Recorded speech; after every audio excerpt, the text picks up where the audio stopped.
Jean-Pierre Gagic. Moi, de mes premiers souvenirs, c'était avec des alphas. Qu'est-ce qui t'a donné cette envie de dire ok, je vais être impliqué dans tous les parties de Automoto, plus que juste être derrière la caméra? Si t'as des tatouages, bah c'est fini, ça pose plus de problème. Tu vas pouvoir dire bagnole et pas automobile. Ouais, donc tu vas peut-être pas virer dans les frérots et tout ça, mais Ouais. directement. Non, mais... non, parce qu'en plus, c'est pas comme ça que je parle, si tu veux. Mais...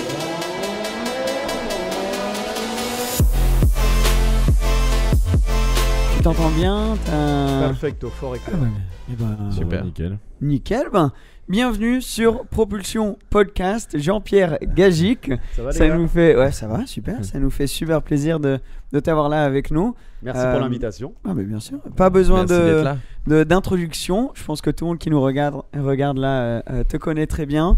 T'as déjà vu à la télé, sur Automoto surtout, mais aussi sur tes réseaux Ouais, un petit peu, perso. ouais. Très présent dans le monde automobile et une des personnes auxquelles on pense directement quand on pense à l'automobile. Ah bah ça c'est gentil. Ah bah bien sûr, bien sûr. On est à Dubaï, là, on est au Golf historique. On a le circuit juste derrière nous. Normalement, vous le voyez encore pour l'instant, mais peut-être que il fera complètement nuit à la fin de ce podcast.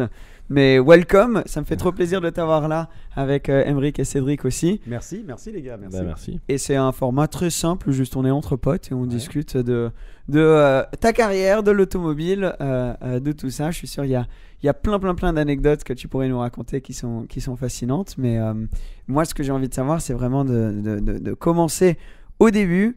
Qu'est-ce qui t'a donné cette vraie passion pour l'automobile? D'où est-ce que c'est né? Parce qu'on a chacun une histoire assez personnelle par rapport à ça. Oui, bah c'est très simple. Hein. C'est mon papa qui était, qui était vendeur de voitures, comme beaucoup. Hein. Ouais, bah oui, hein, bienvenue au club. Je veux dire, eux aussi. Hein. Oui, c'est mon papa qui était vendeur de voitures à Cannes. Moi, je suis originaire de Cannes, sur la Côte d'Azur. Vendeur de voitures, passionné d'automobile. Donc évidemment, sur la Côte d'Azur, on a la chance d'avoir le rallye de Monte-Carlo, le Grand Prix de Monaco, le Grand Prix de France quand il avait lieu au Castellet. On montait à Dijon aussi voir la F1 quand elle avait lieu là-bas. Et il a eu la chance à un moment de sa carrière d'avoir le seul, je pense qu'encore aujourd'hui c'est le cas, le seul garage qu'il y avait sur la Croisette en fait, donc quel front de mer à Cannes. Ouais. C'était une espèce de petit local où le principal garage d'occasion de Cannes en fait mettait ses plus belles voitures, une espèce de showroom comme ça. Il y avait des Rolls, il y avait des Ferrari, il y avait des Lamborghini.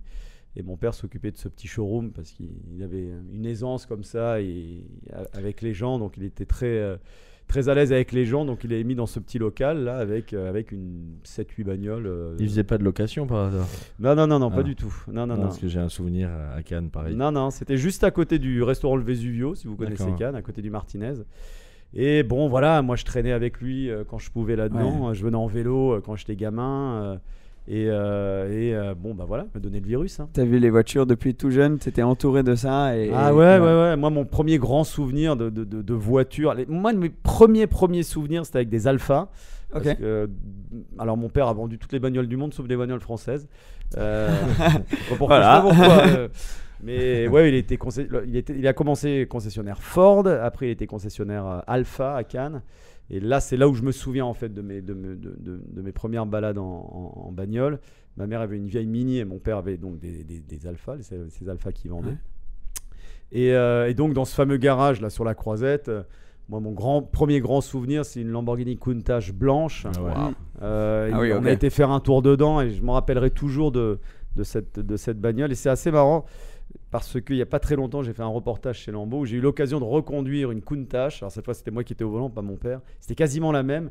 Et j'ai retrouvé tout de suite ces sensations. Parce qu'en toute honnêteté, une Countach, c'est dur. Ouais. C'est beau, mais c'est horrible à conduire. Oui, absolument. On en parlait hier. Ah non, mais c'est terrible. Il fait chaud, tu vois rien. T'as l'impression de conduire un char d'assaut. Il y en a une belle ici là. Ouais, blanche, très belle, une blanche, qui est magnifique. belle. Il y a une à côté d'une Diablo, elle est splendide. Et du coup, j'ai retrouvé ça tout de suite, cette espèce de choc visuel qui est instantané à chaque fois qu'on voit une Countach. Mais alors, quand tu conduis le truc, c'est.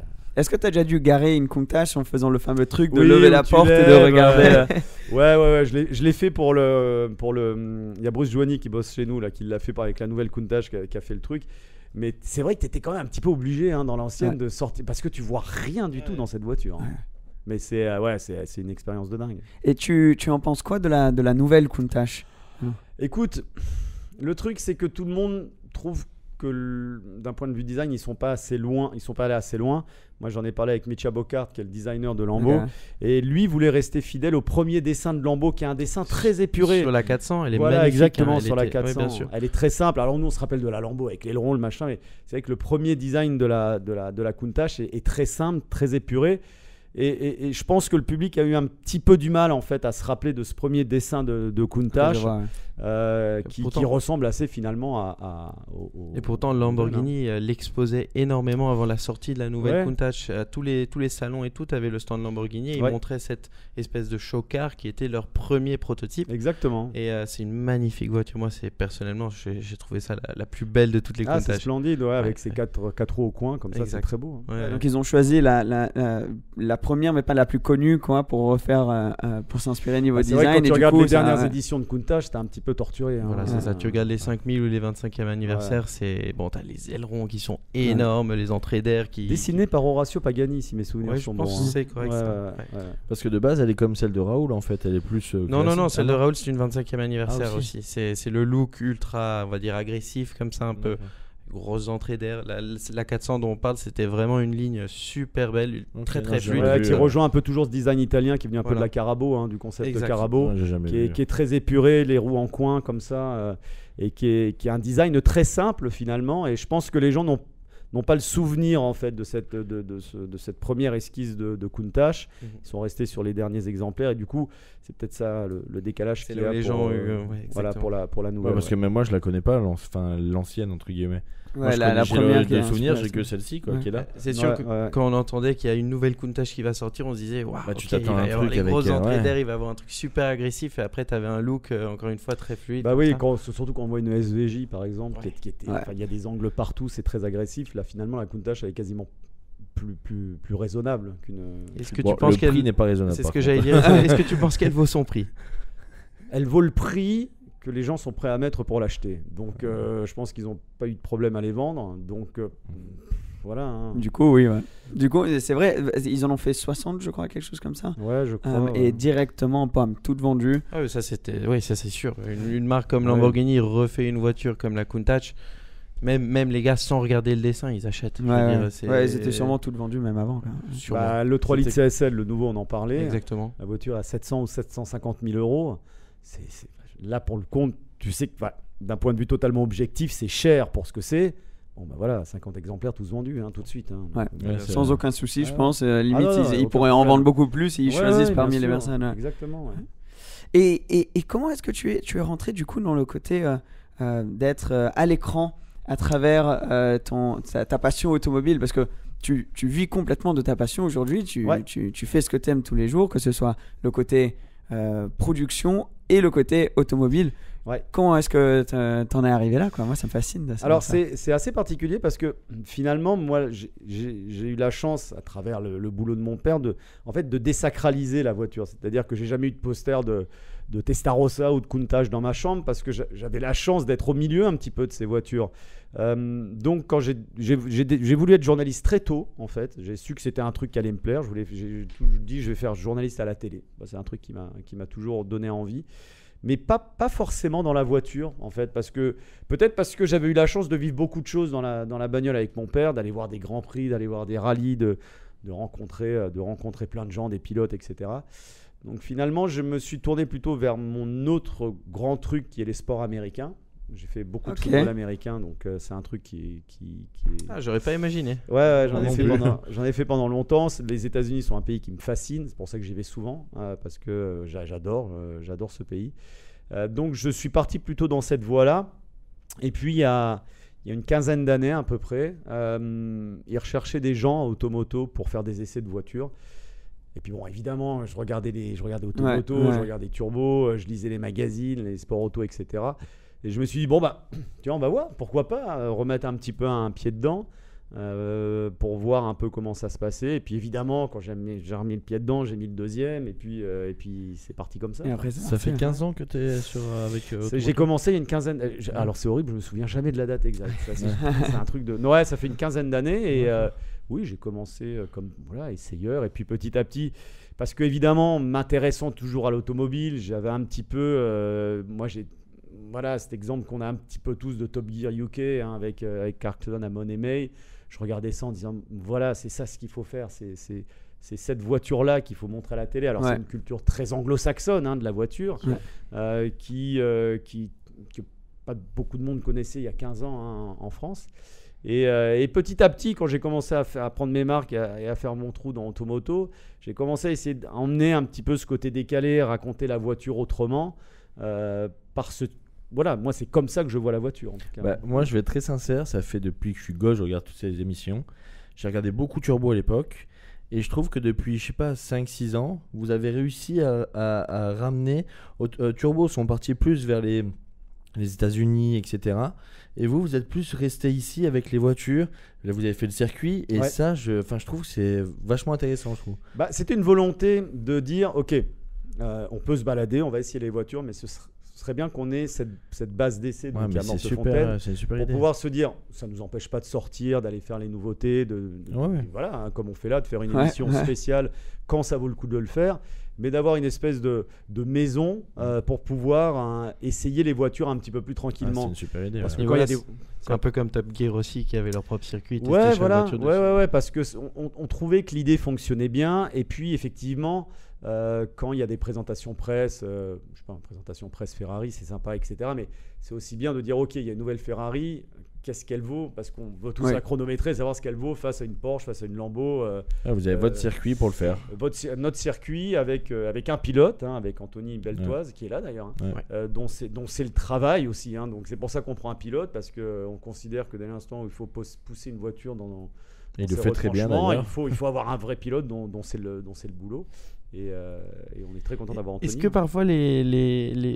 parfois les compagnies de voitures vous disent, ah non, vous n'avez pas le droit de la rouler à fond ou de chronométrer autour du circuit, ou est-ce que parfois vous avez un peu des bâtons dans les roues comme ça? Alors oui, il y a des constructeurs qui nous disent clairement, non, cette voiture on la chronomètre pas, ils viennent pas.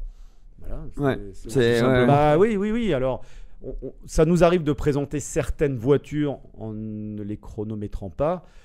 On a fait, je crois que c'est le DBX 707 par exemple. Bon, là, on le savait en avance. Bon, mais vous l'avez dit, je crois. On l'a dit. Oui, on est tout à fait clair. En toute honnêteté, je pense que c'est une bonne idée de la part d'Aston Martin, parce que un 707 va sûrement pas chercher un Horus, hein, en termes de dynamisme, ça c'est clair et net. Donc je pense que c'est plutôt une bonne idée. Si un constructeur te dit ça, de toute façon, c'est qu'en général, il n'est pas sûr de son produit. C'est pas qu'il n'est pas sûr de son produit, mais il sait qu'en termes de chrono, en tout cas, il n'y a pas intérêt à le chronométrer. Et en toute honnêteté, pour avoir roulé avec la voiture, le 707 a des qualités, hein, mais c'est pas le SUV le plus dynamique qui existe. Hein. Peut-être le plus puissant, mais pas le plus dynamique. Et c'est même pas le plus puissant, quoi. Ouais, et c'est sûr, aussi un truc pour vous, moi je suis en train de penser avec le côté faire des vidéos, etc. D'avoir votre propre circuit, ça vous permet aussi de filmer comme vous voulez, quand vous pouvez. Parce qu'on en discutait, parce que c'est vrai qu'en télé, par rapport au digital, on a encore besoin de beaucoup de temps. C'est une organisation et une logistique qui est assez lourde pour chronométrer, pour faire les plans. Donc oui, il nous faut du temps, et si tu veux bien le faire, parce que bon, quand nous on a sorti, je sais pas moi, une McLaren Senna ou une SF90, la voiture, tu la prends pas et tu files pas faire un chrono, hein, c'est-à-dire qu'il faut chauffer les pneus. Bon, la météo est aussi celle qu'elle est, donc parfois tu veux faire les chronos le matin, tu peux pas parce que c'est un peu mouillé, humide, donc il faut que tu partes l'après-midi, il faut que tu changes. Bon, et puis évidemment, quand tu as une Ferrari SF90, tu veux aussi la mettre dans les bonnes conditions, parce que là, pour le coup, tu as Ferrari qui débarque avec les mécanos, les machins. Qui est là. Et nous, on est très clair avec ça. C'est pareil, hein. Si le constructeur veut venir avec une équipe de techniciens, il n'y a aucun souci. Les pneus, c'est pareil. Du moment qu'ils sont homologués route, il n'y a aucun souci.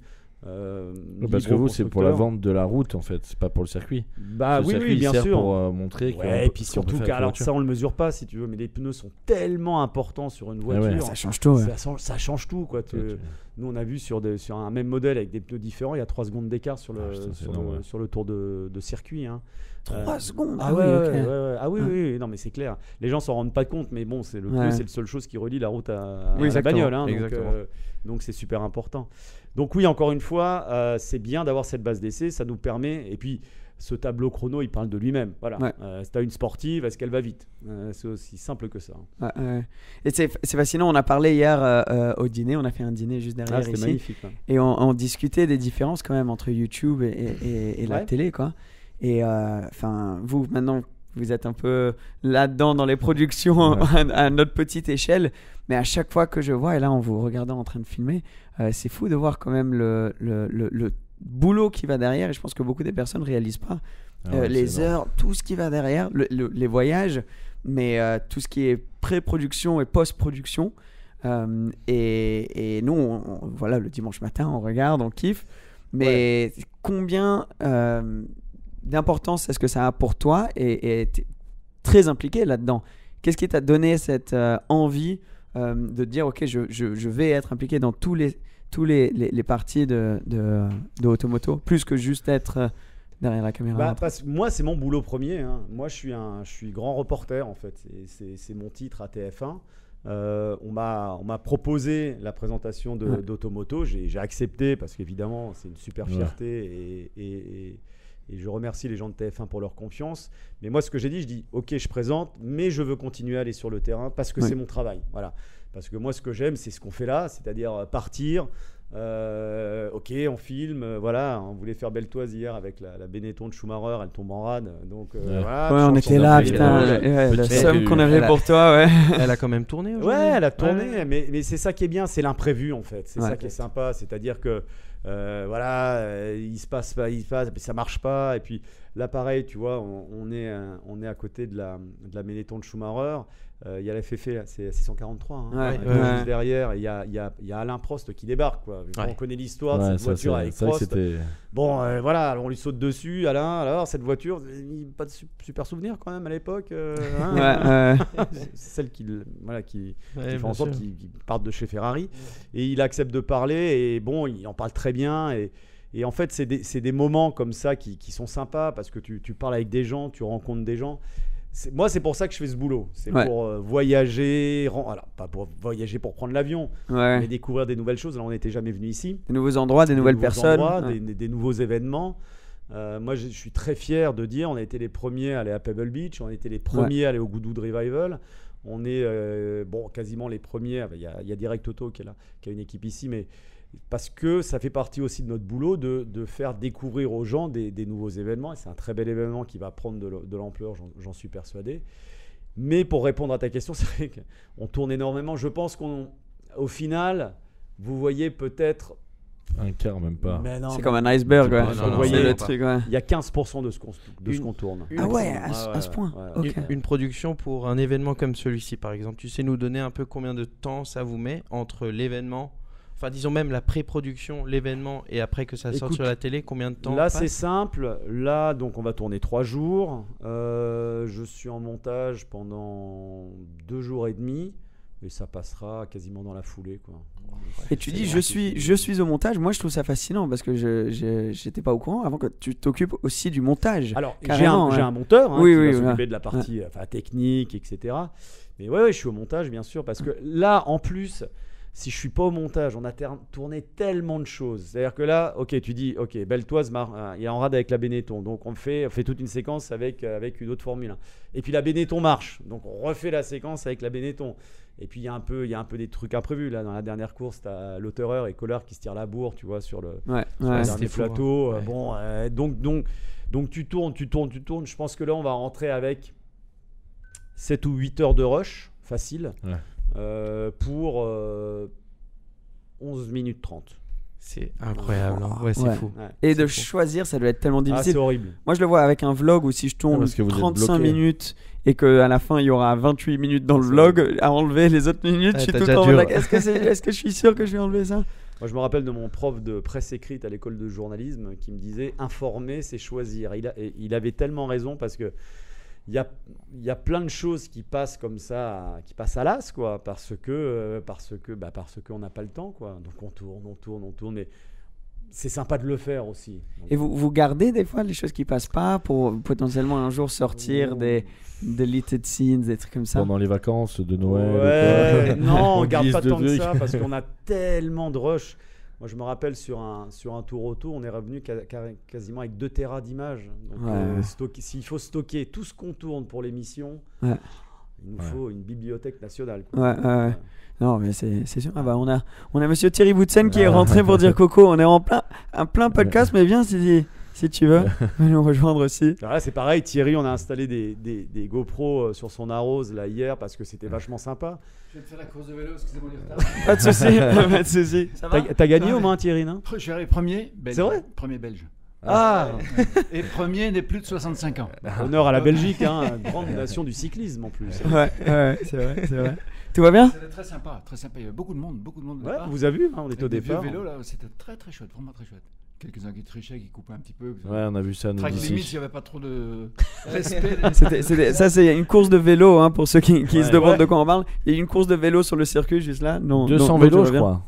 200 vélos qui sont partis en même temps. On n'était pas 200, ça Ah ouais. pas, mais on était bien une petite centaine. Il y avait beaucoup de monde. Vraiment, ouais, avec des vieux vélos en tout plus. vieux vélo, super sympa. Vélo gitane, vélo pile d'or, vélo. Et des motos bécanes aussi. Excellent. Ouais, dingue. Bon, je vais me changer là. Pas de souci. Allez, Ça fait plaisir. Merci Salut, de Thierry. passer. Ciao. La famille, on interrompt l'épisode d'aujourd'hui pour vous parler de mes chaussures DCS. Vous êtes énormément à m'avoir demandé pour un restock. Elles ont vendu très rapidement. Celle-ci, c'est la deuxième paire que j'ai faite donc en grise. On a réussi à faire un petit restock juste avant les vacances. Donc elles sont dispo sur le lien que je vais mettre en description. Si vous êtes en audio seulement, le lien va être dans la description de cet épisode-là. Avec un code, le code DREAM, D-R-E-A-M. Et avec ce code-là, sur le site, vous allez pouvoir avoir moins 20%. On a utilisé les mêmes matériaux que les sièges dans ma Ferrari. Donc là, sur le côté et l'Alcantara juste ici. Il y a même le petit Scuderia écrit juste là. Pareil, si vous êtes en audio seulement, je vous conseille d'aller voir les photos. Le Scuderia, bien sûr, qui fait référence à ma 430. Elles sont super confortables. Moi, je les porte tout le temps. Je les ai vraiment développées pour les voyages à l'aéroport. Le but de cette chaussure, c'est vraiment que tu puisses énormément l'utiliser en tout confort. Et en plus, elles sont top pour conduire, pour faire de la route. Donc voilà, le site est en lien en dessous, moins 20%. Il y a vraiment un stock très limité. Il y a des chances que vous les aurez pour Noël. Donc un petit cadeau de Noël, ça pourrait être intéressant. Merci énormément pour votre soutien à ce propos. Je kiffe ce produit, on a vraiment passé pas mal de temps dessus. Et le soutien que vous m'avez montré avec ça, c'est top. Donc je voulais juste faire une petite intégration ici pour vous dire qu'il y a encore quelques paires de dispo. Et voilà, maintenant on retourne à l'épisode. Une chose dont tu dois être tellement fier. Et j'espère moi un jour pouvoir avoir cette fierté aussi, mais c'est de pouvoir avoir ce sentiment d'avoir transmis ma passion envers d'autres personnes, des jeunes, etc. Dès que quelqu'un me dit j'ai vu ta vidéo, ça m'a donné envie de rouler ou de passer mon permis ou quoi, c'est incroyable pour moi.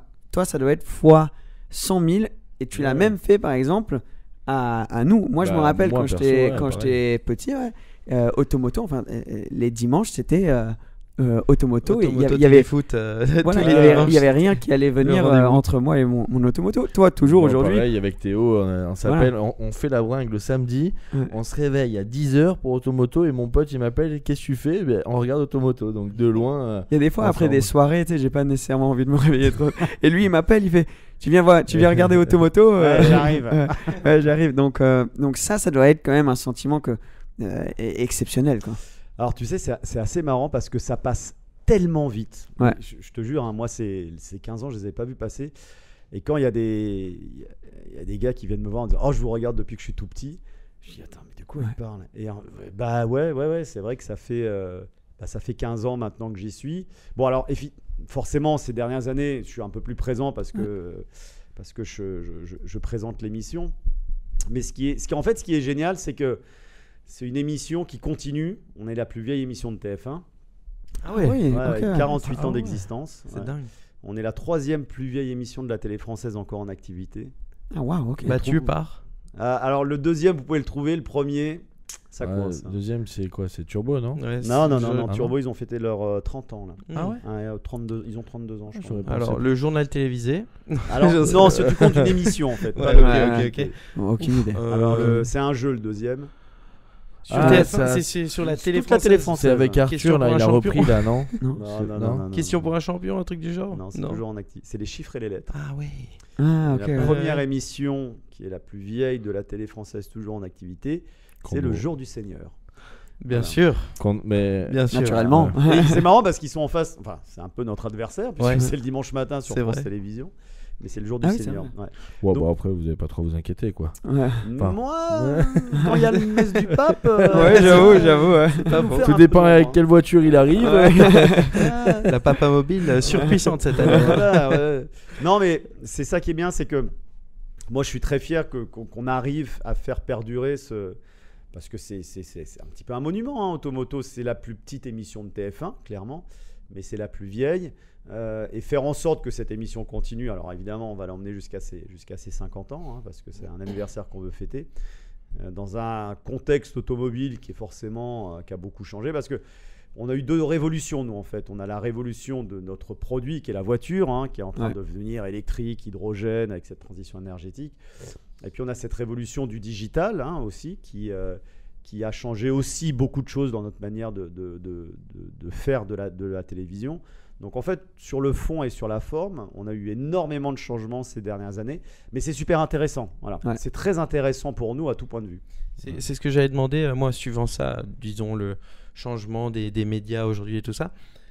Comment est-ce que ça vous a affecté d'année en année? Comment est-ce que vous restez, disons, sur le sommet de l'actu et tout, pour un peu rivaliser avec les vlogueurs, avec les choses comme ça, disons, au niveau de la télé? Bah, tu sais, nous on vous a vu arriver, hein, il y a quelques années. Alors regardez ça, là, les lives en direct, c'est quoi ces merdeux et en fait, évidemment que ça a pris de l'ampleur, parce que moi je suis persuadé qu'un jour ou l'autre le digital et la télé vont se rejoindre, hein, c'est une question de temps. Nous, ça a changé notre traitement de l'actualité. Je vais te donner un exemple tout simple sur le Mondial de Paris, par exemple, hein. Et ça explique d'ailleurs en partie le déclin de tous les salons automobiles dans le monde. Au Mondial de Paris, quand je suis arrivé à Automoto, on quadruplait notre audience. C'est-à-dire qu'on faisait des audiences à... Là, on est aux alentours d'1 million. On faisait des audiences à 3 millions de téléspectateurs, Ah oui, ok, voire plus. On faisait, il y a une année, je me souviens, on a fait 3 émissions, 3 dimanches de suite sur le Mondial de Paris. Ouais. Voilà. Parce que les gens découvraient la voiture à la télé. Voilà. Si tu voulais voir la dernière Ferrari et la dernière Clio, il fallait aller sur Automoto ou sur Turbo, quoi. Voilà, en gros. Aujourd'hui, c'est pas le cas. C'est-à-dire que la voiture, elle va sortir sur la chaîne YouTube de Ferrari. T'as Supercar Blondie qui va enlever le drap de la bagnole en disant youpi tralala, voilà. Il y a plein de choses qui vont se passer. Donc, on a plus cette immédiateté qu'on avait avant et qui était le truc de la télé. On s'adapte, voilà. On s'adapte, on raconte des choses différentes. Et c'est pour ça que faire de la télé, c'est encore long, parce que je pense qu'il y a un storytelling, il y a une qualité d'image qui fait encore la différence. Et puis il y a un truc qu'on a aussi en télé, mais ça vaut pour toutes les émissions de télé. Ça s'est vérifié pendant le Covid. C'est que la télé, contrairement au digital, tu la regardes ensemble. Oui, t'es ensemble vrai. devant la télé, alors que bon, sur ton téléphone, tu vas être aux toilettes, dans ton lit, chacun est sur son écran. Ouais. La télé, tu la regardes encore en famille. Et c'est vrai que pendant le Covid, nous on s'est tous dit Netflix et compagnie, on va se faire laminer. Et en fait, les gens sont retournés devant la télé. C'est-à-dire qu'ils remangeaient ensemble devant la télé, ils re-regardaient la télé. Et nous, on a fait des audiences de dingue pendant le Covid. C'est parce que les gens ont un petit peu réappris finalement à regarder la télé ensemble. Et c'est pour ça que, voilà, typiquement les matchs de foot, etc., tu vas les regarder avec tes potes, tu vas regarder une émission en famille, les The Voice, etc. Donc on a encore cet élément fédérateur que le digital, de facto, ne peut pas avoir, puisque ton truc, tu le regardes toi devant ton téléphone ou ta tablette, quoi. Ouais, je suis complètement d'accord que ça va se rejoindre, ça va Ouais, s'auto-complémenter à un moment. Et une chose que la télé a, bien sûr, c'est la crédibilité aussi, que sur le digital, c'est quasi impossible à avoir ce niveau-là. Et aussi, ça fait longtemps que c'est là. La longévité, voilà. Waouh. J'ai sorti vraiment, ouais. C'est la longévité. Ah, c'est pas putain, grave. j'étais t'as pas rajouté loin. une syllabe. Ça, c'est mon côté anglais qui ressort. Mais c'est comme, on en a vite fait parler hier, mais dans le monde digital, de rester longtemps à l'attention de l'audience, c'est très difficile. Et vous, surtout Automoto, mais toi aussi, depuis que tu es avec Automoto, enfin ça fait 15 ans que tu bosses avec Automoto. Automoto, ça fait beaucoup plus longtemps. Ça, dans le digital, à faire ça, c'est quasi impossible. Ouais, alors le truc aussi, la différence, c'est que tu vas aller dans la rue, tout le monde connaît Automoto. Tu demandes qui présente Automoto, tu as peut-être une personne sur 10 qui va connaître mon nom, si tu veux. Parce que nous, c'est une émission. Le digital, c'est personnel. Voilà. C'est toi. C'est ta personne qui fait que... Alors moi, quand j'arrêterai Automoto, l'émission continuera et c'est très bien comme ça. Y a plein d'émissions parce que personne n'est indispensable à la télé. Alors que le digital, c'est toi qui fais le truc, si tu veux. Et ce que tu dis aussi, c'est important par rapport à cette crédibilité, c'est que nous, on est journalistes. On a notre carte de presse, on a notre avis. Je peux clairement vous dire qu'on a une liberté de ton à TF1. Alors les gens me posent souvent la question, mais alors les constructeurs ? Non, il n'y a aucun problème. On fait notre truc. Là, je peux vous dire également qu'on a eu souvent des coups de fil des constructeurs après des émissions qui ne sont pas du tout contents du traitement qu'on a réservé à leur voiture. Mais c'est notre boulot. Ça fait partie de notre boulot. Voilà, si on considère qu'une bagnole n'est pas bien, bon, bah voilà, on le dit, elle n'est pas bien. Et c'est vrai que sur le digital, on peut moins le faire, ça, on peut pas le faire. Non, c'est que ça dépend aussi, c'est que bon, on sait très bien qu'il y a des contenus qui sont achetés, ils sont sponsorisés et tout aussi, donc c'est compliqué. Alors moi, je respecte encore une fois ça. Les gens me disent ouais, mais le digital, qu'est-ce que vous en pensez, vous, la télé ? Non, moi ça me va très bien parce qu'au contraire, ça fait avancer les choses et je suis encore une fois très contente parce que nous, on a une audience qui est beaucoup plus vieille que la vôtre. Ouais, c'est pas la même audience. Ouais. Et des gens qui ont commencé à vous regarder quand ils vont vieillir. Parce que vous commencez à être un petit peu vieux con, les gars, quand même. Et oui, ça commence. Quand ils commencent à vieillir, ils regarderont sûrement Automoto de toute façon. Donc, ce qui est important, en fait, c'est que les gens continuent à regarder la voiture en général et tout ce qui tourne autour de cette voiture. Parce que c'est ce qui fera, en fait, que et vous et nous, on continue. C'est sûr. Parce que sur une émission, vous avez à peu près le temps où la personne regarde, vous le savez à peu près ? Ah bah nous, on a, tu sais, c'est tous les lundis matins à 9h15, on reçoit cette fameuse courbe d'audience et c'est minute par minute, si tu veux. Donc, oui, voilà, c'est une espèce d'électrocardiogramme comme ça. Tu vois qu'effectivement, quand il y a la pub, ça descend et après ça remonte. Bon, c'est des tendances comme ça que tu peux avoir. Mais voilà, c'est vous et c'est les clics et les vues. Nous, c'est la courbe d'audience. Et tu as aussi une différence dans le digital aussi, c'est que la plupart des vidéos de gens comme Seb et tout ça, ça dure 20 minutes. Et pour ça, il faut garder l'audience déjà 20 minutes sur YouTube, une audience jeune. C'est très difficile à garder. Avec une seule voiture. Vous avez une émission d'1 heure. Je veux dire, vous la gardez 1 heure, votre audience. Après, je ne connais pas vos chiffres d'audience non plus. Mais c'est quand même un autre challenge aussi. Oui, ça n'a rien à voir. Non, c'est complètement différent. Et puis, il y a le support aussi. On en discutait aussi avec Seb, qui est pas du tout le même. Nous, on a un support qui est relativement neutre, qui est la télé. Vous, effectivement, avec les différents supports, il suffit qu'ils changent un petit peu leur algorithme, etc. Bon, vous êtes un peu dépendant de du bon vouloir des YouTube, des Insta et des TikTok. Moi, je suis pas du tout pour... moi, je suis pour que les deux se rejoignent. Après, c'est vrai que la télé, ça restera toujours la télé. Moi, quand je regarde ce que je regarde en général, c'est 80% du temps la télé. Et le reste, ça va être du YouTube, et encore. Tu sais, tout le monde, c'est différent, mais c'est incroyable à quel point c'est similaire et complètement rien à voir en même temps. Bien sûr. Donc, par exemple, YouTube, il y a ce truc de la dynamique de si YouTube, il change l'algorithme, et d'un coup, c'est des vidéos de 5 minutes qui marchent, bah, il faut tout changer. Tandis que, à la télé, il n'y a pas ça. La manière que l'audience va rester plus longtemps à la télé, rien à voir avec sur YouTube. Et donc, moi, je ne pourrais jamais faire ton travail, comme je pense que ce serait difficile si tu essaierais de faire le mien. Donc, c'est tellement similaire parce qu'on est dans un milieu qui se ressemble, mais la pratique est complètement différente. Mais... Oui, mais elle est complémentaire du coup. Oui, complémentaire. Ah, ça, c'est sûr. C'est ça qui est intéressant, c'est que pour moi, il n'y a pas d'affrontement entre le digital et la télé. C'est des médias qui sont différents, qui proposent des choses différentes.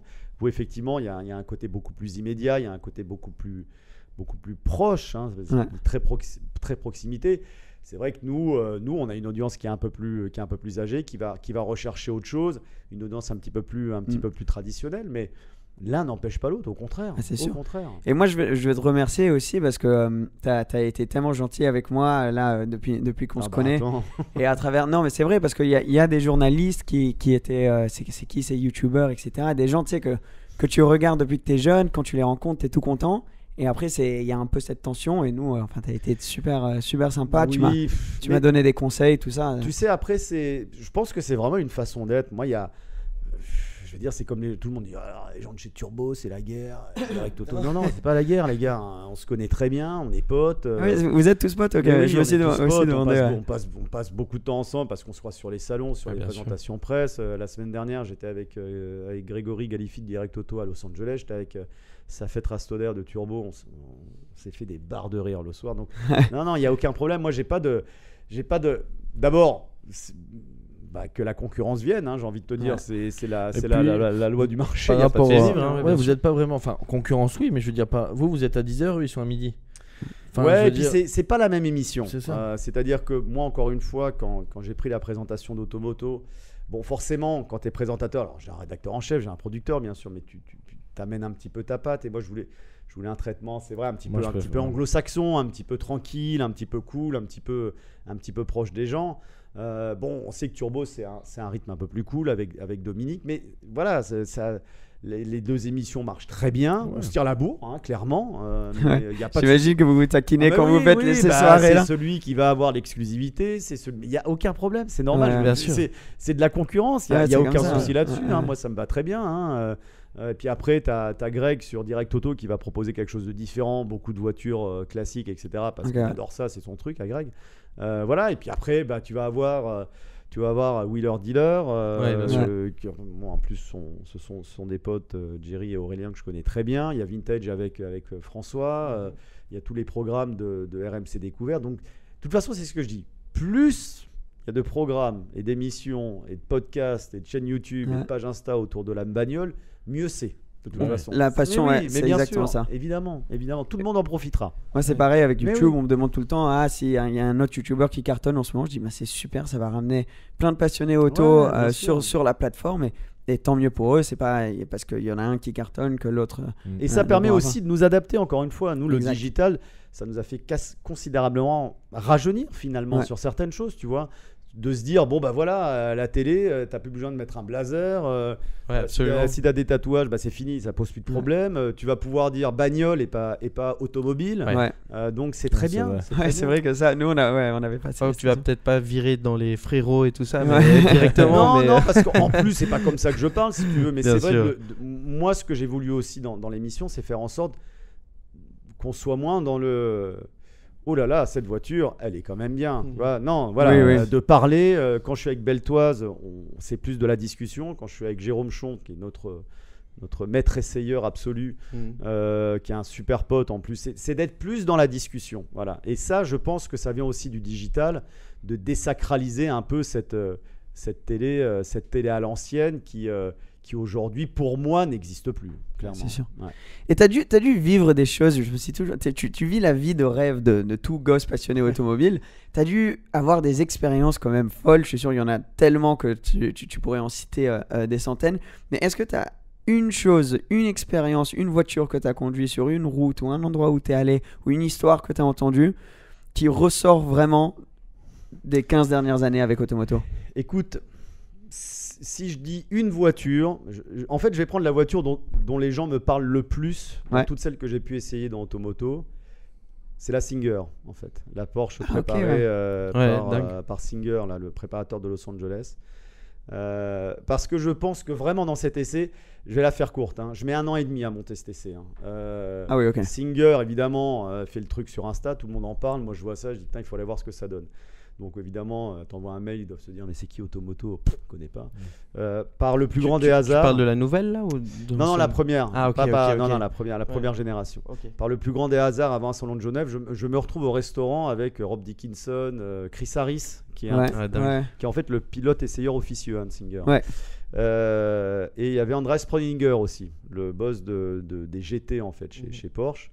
On se retrouve au resto. À 2h du match, je lâche l'affaire parce que Rob Dickinson, patron de Singer, ancien guitariste de rock anglais, donc lui est parti jusqu'au bout de la nuit. Donc en fait, il me connaît et je me retrouve 6 mois après au volant d'une Singer à Los Angeles. Petit coup de pression en me disant si c'est pas si bien que ça, tu vois, parce que finalement, t'en sais rien. La voiture est extraordinaire et j'ai vraiment dit à mon caméraman, je ne veux pas que tu lances les caméras avant ou après. Je dis, tu vas lancer les caméras vraiment. Quand la première fois que je prends le volant de cette voiture.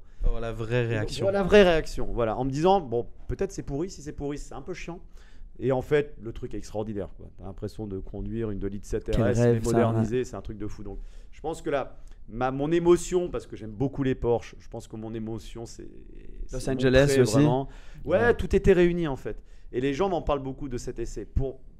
Moi, je pense que ce qui m'a marqué le plus, parce que je suis très voiture ancienne quand même, j'ai eu la chance de participer au Mans Classique, au ça, on en volant avait d'une Jaguar discuté, type ouais. E. Et je crois que ça, c'est vraiment, quand on me demande, c'est le truc qui me vient. C'est pas le plus beau des voyages, hein, c'est pas, on a eu mais vraiment le fait de se retrouver dans cette voiture que j'avais jamais conduite auparavant, à 23h, il se met à pleuvoir, tu vois, sur le pare-brise. J'ai une Cobra devant, une GT40 à côté. Mon Dieu. Et Oh tu dis, là là. bon, tu dis, j'y vais pas. Et en fait, bon, tu te lances, tu vois la passerelle Dunlop, et tu descends, et puis tu tournes comme ça à droite, et tu vois les Hunaudières, et t'es dans un rêve absolu. Ouais, et surtout qu'il y a aussi des personnes qui doivent te connaître, qui savent que tu es dans cette voiture, donc tu as un peu la pression extra. Ouais, alors tu vois, le truc, c'est qu'en plus, oui, on avait mis les autocollants TF1 sur la bagnole. Ouais, Alors, ouais. pour la voir, et surtout pour aider les caméramans, tu vois, la nuit. Ah pour oui, qu'ils à voient trouver, comme ouais, bah c'est oui, qui vrai. voient un petit peu la bagnole. Et moi, je me dis, mon Dieu, pourvu que je ne rentre dans personne, tu vois, et Ouais, pourvu c'est que une je ne pression en casse plus. pas cette magnifique voiture qui est la propriété d'un ami, d'un gentleman driver. On avait il y avait des caméras dans la voiture, il y avait un peu d'éclairage, j'y voyais rien. Ça a été aussi infernal que jouissif à faire, en fait. Ouais. Donc ouais, le Mans Classique, je pense que c'est un truc, et puis ça m'a donné le virus, c'est-à-dire qu'au Mans Classique, j'y vais bon, alors tous les 4 ans, enfin tous les 2 ans, pardon. Là, je pense en toute honnêteté que je vais essayer de plus courir comme je le fais au Tour Auto, parce que c'est vraiment un événement à part. Et puis avoir la chance quand même de rouler sur le grand tracé du Mans, c'est un truc de dingue, quoi. Donc tu veux dire moins nécessairement le concentrant du côté travail, etc. et vraiment prendre le plaisir pour toi-même. Est-ce que tu dois avoir des moments comme ça où c'est dur à gérer? Ah, mais c'est super frustrant. Ouais. C'est-à-dire que là quand tu es ici, t'as qu'une seule envie, c'est d'aller rouler, quoi. Ouais, j'imagine. Alors, encore une fois, je suis pas un pilote, hein, je roule à mon niveau, mais quand tu vois toutes ces voitures qui s'élancent, là, tu te dis putain, déjà, j'aimerais bien faire un tour, Ah ouais. quand même, quoi, hein. C'est incroyable. On peut pas tout faire, hein. Ça fait combien de temps que tu fais de la course un petit peu? T'en as déjà fait un peu beaucoup? Oui, je fais un peu de Fun Cup avec Ores, avec Olivier Pernaut. Et là, alors, c'est très bizarre, c'est que moi, je préfère courir sur des vieilles bagnoles plutôt que sur des voitures modernes. Ça me procure. C'est plus pas de... bizarre, hein, tu sais, il y a beaucoup de gens comme ça aussi. Ouais, hein. ouais. Bah, T'en là, fais il y en a partie, beaucoup toi. d'ailleurs. Enfin, oui, j'ai pas fait beaucoup de courses dans une voiture moderne non plus, donc je sais pas te dire exactement, mais enfin, moi j'adore rouler en T'as ancienne. plus C'est de une sensations, sensation tu trouves? différente. Écoute, je sais pas, c'est vrai que dans les voitures modernes, t'as l'aéro, t'as l'appui, t'as quand même du confort si tu veux, mais moi j'ai eu la chance de conduire un petit peu des voitures d'exception sur circuit, et je sais pas si c'est le poids de l'histoire de la voiture, mais je sais pas, tu vois, moi un Tour Auto, passe 5 jours dans une bagnole, t'as pas la clim, ça pue l'essence, t'as mal au dos, t'as mal au cul. C'est ça l'automobile, quoi. Mais ouais, moi ça c'est me ça, parle. ouais. Voilà, ça Ouais. me parle plus que des palettes au volant et la clim. Ta voiture préférée sur circuit? De ce que j'ai pu conduire, mais c'est peut-être aussi la plus compliquée. Enfin, c'est pas compliqué, c'est une GT40. Ouais. Ouais. Ouais, on a fait eu ensemble. cette expérience Ouais, aussi. et C'est ouais, mon chaud, Dieu. hein. Tu sors de Ouais. là, tu pues l'essence, exactement. Tu pues l'essence, t'es en transpi, t'as pas de clim, t'as rien. Tu sors de là, t'es content que ça s'est terminé. Tu t'es Mais fait... pourtant, c'est pas si simple à conduire Ah que non, ça. pas tu du vois. tout. Pas Avec du un tout. gros V8 de tracteur, t'as du couple, t'as des gros boudins derrière. Ah ouais. C'est Et- intimidant. Tu Mais vois voilà, pas grand chose, ouais, c'est tu très vois, ouais, intimidant. c'est Le ça. moment le plus jouissif, c'est tu passes de la deuxième à la troisième. Ah ouais. Oh, ce moment, enfin ça c'est juste incroyable. Troisième, tous les Mais pas la changements de première. vitesse. Hein. Ah non Parce non, qu'avec la première, l'embrayage non de c'est pour ça que j'ai porte-avions, sauté. là, J'ai sauté la première tout de suite. avec Mais le la couple et deuxième- l'embrayage. La deuxième et la troisième, la quatrième. Oh mon dieu, ça c'est vraiment un truc incroyable. Mais comme- tu sais, moi je suis très attaché à un personnage qui s'appelle Carroll Shelby. Bien sûr. Moi j'ai toujours eu une fascination un petit peu pour ces underdogs, tu sais, ces gars que t'as jamais vu arriver et qui ont réalisé un truc fantastique. Et c'est le cas de Shelby, hein, puisque on va pas refaire l'histoire de cet ancien pilote, éleveur de poulets, qui construit la Cobra et qui va se venger d'Enzo Ferrari, encore un. Et c'est vrai que dès là, alors j'ai eu la chance de conduire des GT40, des Cobras, tu vois. Et je pense qu'aussi avoir cette histoire qui me tient à cœur derrière quand je me colle les fesses dans une de ces voitures, ça me fait quelque chose de particulier. Mais la Type E aussi, parce que pour moi, la Type E, c'est peut-être la voiture la plus élégante du monde. Tu sûrement, vois, Comme et- le disait Enzo. voilà, comme Ouais. le disait Enzo, et quand tu rentres dans une voiture, pareil, on m'avait dit, tu vas voir, c'est horrible à conduire, mais pas du tout, c'est un vrai bonheur. En plus, j'avais le 600 ligne, qui est pour moi le moteur de sûr. la Type E. 3 litres 8, 3 magnifique. litres 8, ouais. C'est vrai que c'est beau. Et, ça. et c'est Boîte une originale 4 vitesses. voiture- Ah ouais, ouais. Casse-gueule. Hein. Ouais, mais moi, c'est plus les proportions de la voiture en fait. Parce que c'est vrai que tu as ce long capot Ouais, et que t'es très un peu long, assis hein, sur, très les, long. sur les roues arrière. Mais dès l'instant que tu as pris un peu la mesure de ça, j'ai trouvé que c'était vraiment une voiture super, super agréable à conduire. Et t'as la classe aussi quand tu sors et quand Ouais, tu vois les photos. il y a un côté, il y a un côté très anglais finalement. Ouais. Hein, Il n'y en a pas beaucoup sur le circuit. Toi, t'en as une dans ton showroom qui va un peu sur le circuit. De non type Non, ouais, mais j'en ai il y en a deux. beaucoup J'ai quand même une- qui il y en a roulent. beaucoup. J'ai une coupée route et j'ai une coupée c'est pour ça. la piste. Ça arrive beaucoup tour auto cette année. Ouais. Énormément Ouais, de type ouais, E. ouais. Ouais. Ah, Il y en a j'ai pas plein, il y en a remarqué plein, beaucoup. plein. Enfin, Bon, après, elles sont modifiées au possible, lightweightées Ouais. comme il se doit. Mais c'est des autos incroyables. Elles font un bruit aussi. Mais je pense que pour en avoir discuté, tu avais pas mal de gars qui étaient sur Cobra et qui, franchement, au bout d'un moment, disaient la Cobra, c'est du sport. c'est quoi. du sport, Mais- c'est peut-être un peu too much, tu vois, et qui se tournent vers un petit peu qui est peut-être un peu plus confortable et un peu plus facile Un peu plus sur, chic. sur 4-5 jours. Ouais, Ouais. peut-être aussi. Ouais. Perso, moi, je trouve Ouh. qu'une Cobra, disons, à rouler dans la ville et tout ça pour t'amuser tous les jours comme ça, c'est incroyable comme voiture. C'est quand même la voiture la plus badass de la Terre. moi, je suis quoi. complètement C'est- d'accord. T'arrives, C'est- c'est une gueule de fou. C'est la voiture avec, préférée de mon frère, lui. Ah non, mais C'est ma voiture préférée. C'est Ah ouais. extraordinaire, c'est extraordinaire. Et encore une fois, c'est cette alliance, ce Shelby là qui va chercher ce V8 en faisant croire à Ford qu'il avait la carrosserie, et on allait voir ici en me disant ah mais vous inquiétez pas, j'ai les moteurs, alors qu'il avait rien du tout. Il y est allé complètement à l'esbrouf. Fake it till you make it. Ah comme on ouais, dit. exactement. Et puis il arrive à créer cette voiture improbable, mais qui tout de suite en plus va déglinguer les Corvettes aux États-Unis. Il fait la Daytona derrière pour être efficace au Mans en GT, et pour aller justement encore une fois battre Enzo. Alors moi j'ai eu la chance de rencontrer le designer de la Daytona, Pete Brock, Waouh, ouais. qui habite à Las Vegas. J'ai fait Ouais, une longue ouais. interview avec lui. C'est lui qui s'occupe de faire des continuations maintenant aussi. Voilà, Exact. exactement. Ouais. Et qui d'ailleurs est parti après chez De Tomaso. Ah oui, ok, ouais. Bah, d'où la Mangusta. Vous savez pourquoi Ouais. elle s'appelle la Mangusta? Non. Parce qu'en fait la voiture avait été dessinée par Pete Brock. De Tomaso, Alejandro De Tomaso, qui était tout aussi margoulin que Shelby, hein, évidemment, a récupéré le dessin. Shelby et De Tomaso se sont engueulés. Et il a appelé la voiture la Mangusta parce que la mangouste est la seule bestiole qui peut tuer un cobra. Voilà. Incroyable. Incroyable. Ok, C'est ok. vélo, Je savais pas ouais. du tout. Ouais, donc Et c'est c'était pour ça la- que le moi, type. les voitures des années 60 me passionnent parce que c'était encore des voitures d'hommes, en fait. Ouais. Hommes ou femmes. Hein, Ouais. je Ouais. suis pas Ouais, parce macho. qu'en plus de ça, j'ai vu une balade avec une femme qui était dans une Cobra la dernière fois. Ah bah voilà. Voilà. Plein de femmes qui étaient dans des belles voitures, de Porsche Ouais, et tout anciennes. Cobra, tout ça. Et j'ai vu une Cobra, j'ai dit tiens, ouais. Mais moi, ma femme rêverait d'avoir une Cobra. Alors, moi, je rêverais d'en avoir une. Hein, si Ouais. si Je j'en dis, avais écoute, une. moi J'ai aussi, une ouais. belle continuation à vendre. hein. Ouais. Je vais sentir. J'ai plus de place dans mon garage, de toute façon, là.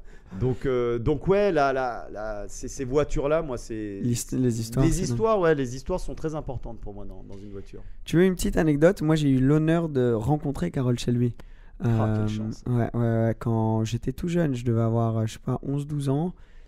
J'étais en vacances à Los Angeles et à un moment, on allait voir un ami de mon grand-père qui vivait encore à Los Angeles dans un golf club, mais c'était le truc où c'était en mode tout, on a sorti la seule chemise qu'ils ont pris avec eux, tu vois, Ouais. parce qu'on allait dans un truc super huppé, un peu au milieu de Beverly Hills là-bas. Tout le monde, on était, est-ce qu'on va pouvoir rentrer et pas faire trop hors de notre place? Et quand j'arrive, je vois une Mustang noire avec 2 bandes en or, une 50e anniversaire, un truc du genre, c'était une édition spéciale, bref. Et je rentre et ce monsieur me dit, tu vois qui y a dans le coin là-bas? Et je me retourne, il y a Carroll Shelby. Et donc, enfin, choqué et tout. Et il me dit, je te présente parce que je le vois souvent ici. Il vient à ce golf club. Donc on va, on dit bonjour, très, très rapidement. Voilà. Ensuite, il me dit, fais-moi un petit message et je le ferai signer par Carroll Shelby parce qu'il était déjà vraiment pas en très bonne santé. Donc, du coup, j'écris un message où, je sais pas pourquoi j'ai trouvé que c'était une bonne idée, de raconter l'histoire de Carroll Shelby à Carroll Shelby. Pourquoi pas? Pourquoi pas?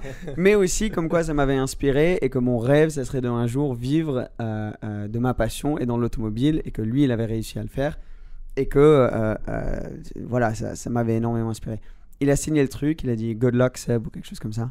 Et là, cet été, pour mon 25e anniversaire, j'ai pris une Cobra en Corse et j'ai toujours le mot à côté de mon bureau et tous les jours je le regarde. Et c'était pour moi un truc, limite c'est émotionnel d'en parler maintenant parce que je me rappelle le gosse de 11 ans ou je me rappelle plus quel âge j'avais. J'ai fait signer ce truc, depuis je l'ai dans ma chambre à côté de mon bureau tous les jours et j'ai pu vivre ce rêve. Merci à toi aussi. Mais c'est ce que peut procurer une voiture et donc je pense qu'on est tous d'accord que la Cobra c'est une putain de voiture mythique aussi. Ouais, puis je pense que Shelby aussi, tu regardes, je sais pas combien de Cobra il a signé de son vivant, mais il prenait toujours le temps d'aller signer les voitures.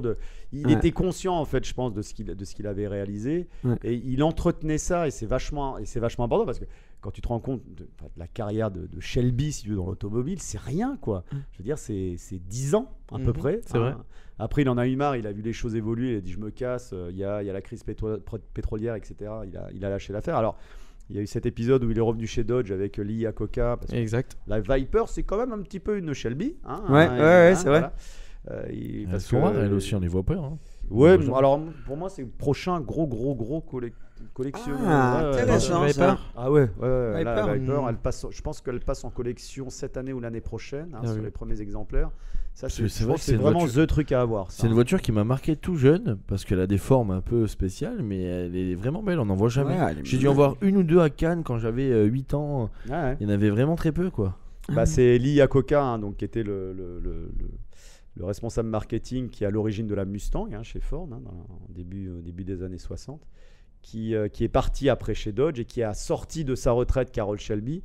Shelby s'est arrêté au début des années 70, il est parti faire du safari, il a créé une marque de chili con carne, je sais pas trop quoi. Ouais, c'est possible. Alimentaire, vraiment, il a tout arrêté. Il est parti en Afrique, il a monté des trucs, enfin, il vendait son nom. Et en fait, Lee Iacocca l'a sorti de sa retraite en disant, bah voilà, chez Dodge, il y avait donc cette espèce de projet de Viper. Il dit, il va falloir que tu donnes-moi un coup de main pour créer un peu la nouvelle Cobra, quoi. Donc, alors la Viper porte pas le nom de Shelby, mais elle était clairement inspirée par ses idées. Cobra Viper, c'est pas loin non plus. Oui, mais quand tu vois un petit peu le caractère de la voiture, effectivement, moi je me souviens, à l'époque j'avais lu un truc qui disait, un journaliste SCR qui avait dit, quand tu conduis une Viper, il pleut tous les jours, quoi. C'est vrai que c'est vraiment ça. Putain, les premières, c'est un peu du taf. C'est du taf, c'est vraiment du taf. Les premières Viper, mais même les plus récentes, même beaucoup moins, bien sûr. Ouais, mais c'est vrai qu'ils ont toujours eu cette tradition. Alors moi, je me souviens parce qu'en plus, mon père à cette époque était concessionnaire Chrysler, Jeep, etc. Et il a été parmi les premiers concessionnaires parce qu'évidemment à Cannes. À recevoir une Viper qui avait encore les échappements latéraux. Mais c'est peut-être là où j'ai vu, parce que moi j'ai vécu juste derrière la croisette en fait pendant peut-être 5-6 ans et j'étais tout le temps sur la croisette. Il y avait à Cannes, il y a des voitures, des malades avec des constructeurs. Il y avait un petit constructeur à côté qui faisait que des Pagani, le mec. Et il faisait que des Pagani. Enfin, il faisait d'autres voitures, mais il avait marqué Pagani sur son truc et tout. MS Motors était juste à côté. Donc moi je vivais juste là en fait. Et c'est pour ça que ça me parle tout ça. C'est les premières Viper avec encore les échappements latéraux. Alors après ils ont été modifiés pour des questions d'homologation. Et c'est marrant parce que tout le monde évidemment se brûlait les mollets en descendant de la voiture. Ça c'était un grand truc. Et les Cobras aussi. Les Cobras aussi. Fameuse cicatrice sur la cheville là. Ouais, moi j'en ai une petite avec la Corvette du Tour en 2016 aussi. C'est des cicatrices que vous portez avec fierté. Comme un tatouage. C'est ça. Exact. Dans la classe. C'est ça. C'est un moment de ma vie, quoi. Mais ouais, t'aimes beaucoup du coup les voitures américaines, l'histoire automobile américaine. Ouais, alors disons que j'aime plus les voitures américaines pour ce qu'elles représentent que les conduire en général. Voilà. Mis à part les GT40 qui sont d'ailleurs à moitié anglaises, qui ne sont pas tout à fait américaines, en effet.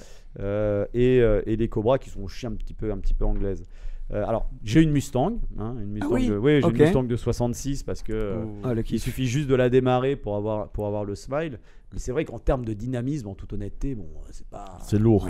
Tu vas aller faire col du Turini en Mustang tu vois, moi j'ai une Giulia, une Super 1600 de 71.